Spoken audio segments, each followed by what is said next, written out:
Hi friend, मैं विकास। मेरे YouTube channel में स्वागत है। आज के वीडियो का टॉपिक है, वह बहुत ही महत्वपूर्ण बढ़िया टॉपिक है जिसके बारे में बहुत लोग नहीं समझ पाते हैं कि वोल्टेज क्या है, करंट क्या है, रेजिस्टेंस क्या होता है। तो आज के वीडियो में वोल्टेज, करंट और रेजिस्टेंस तीनों क्या चीज़ होते हैं और तीनों के बीच में क्या संबंध होते हैं, इसके बारे में बहुत आसान तरीके से समझाऊंगा और बताऊंगा। तो वीडियो के लास्ट तक बने रहें। जैसे ये वायर है जिसमें कॉपर हो गया है, एल्युमिनियम हो गया। हाँ, दुनिया का कोई भी पदार्थ हो या वस्तु हो जो एक छोटे कण से मिलकर बनती है, और उस कण में तीन चीज होते हैं। एक प्रोटॉन होता है, एक इलेक्ट्रॉन होता है और एक न्यूट्रॉन होता है। जो हमारा इलेक्ट्रॉन होता है वह हर हर कण का परिक्रमा लगाता है, और उसी इलेक्ट्रॉन के फ्लो से जो चार्ज उत्पन्न होता है उसे हम लोग बोलते हैं करंट। मतलब कि ये हमारे हाथ में, ये जो वायर देख रहे हैं हमारे हाथ में आप, मतलब ये कॉपर के वायर है। इस कॉपर के वायर में बहुत सारे इलेक्ट्रॉन हैं, लेकिन इसे एक स्थान से दूसरे स्थान भेजे कैसे? तो इसे एक स्थान से दूसरे स्थान भेजने के लिए एक इलेक्ट्रिसिटी फोर्स लगाना होगा, जिसे हम कहते हैं वोल्टेज। ठीक है। जैसे इलेक्ट्रिसिटी फोर्स लगाएंगे, इलेक्ट्रॉन जो है एक परमाणु से दूसरे परमाणु में गति करना स्टार्ट कर देंगे, जिससे एक चार्ज उत्पन्न होगा। उसी चार्ज को हम लोग बोलते हैं करंट। ठीक है। अब बात आ गई, रेजिस्टेंस क्या है, रेजिस्टेंस क्या होता है। तो इस वायर में वोल्टेज देंगे तो इलेक्ट्रॉन फ्लो करना स्टार्ट हो जाएगा। लेकिन जैसे इलेक्ट्रॉन फ्लो करना स्टार्ट होगा उसमें करंट उत्पन्न होगा, जो इलेक्ट्रॉन के फ्लो के उल्टा चलता है। तो इसमें करंट भी पैदा होने लगेगा।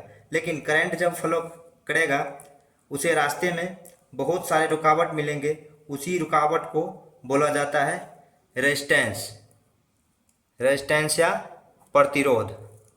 ठीक है। जैसे ओम्स लॉ के अनुसार V बराबर I गुना R। ठीक है। V मेरा क्या हो गया?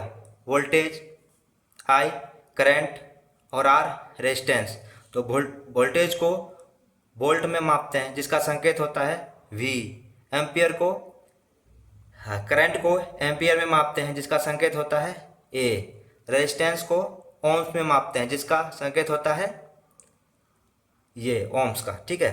अब ट्रायंगल के अनुसार, ओम्स लॉ के अनुसार, ये ट्रायंगल में आप दिखाई दे रहा होगा।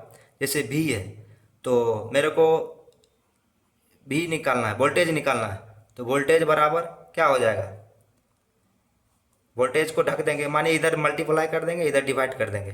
तो वोल्टेज बराबर हो जाएगा I गुना R। अब मेरे को I निकालना है, मतलब करंट निकालना है। तो क्या हो जाएगा? V बट्टा R।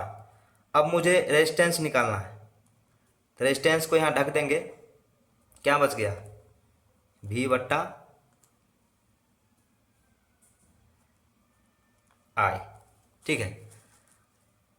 अब मेरे को वोल्टेज मालूम है, मानिए यहाँ पे 12 वोल्ट है, और एम्पियर भी मालूम है 4 एम्पियर। हमको रेजिस्टेंस निकालना है। तो R बराबर क्या होगा? V बट्टा I। तो वोल्टेज कितना है? 12, और एम्पियर कितना है? 4। कितना निकल गया? 3 ओम्स। ये रेजिस्टेंस निकल गया। ठीक है। अब मेरे को रेजिस्टेंस मालूम है और एम्पियर निकालना है। वोल्टेज मालूम है, रेजिस्टेंस मालूम है, तो करंट निकालना है। तो I बराबर क्या हो जाएगा? V बट्टा R। तो वोल्टेज कितना है? वोल्टेज 12 वोल्ट मालूम है, और रेजिस्टेंस कितना है? रेजिस्टेंस मेरे पास 3 है। तो करंट कितना होगा? 4 एम्पियर।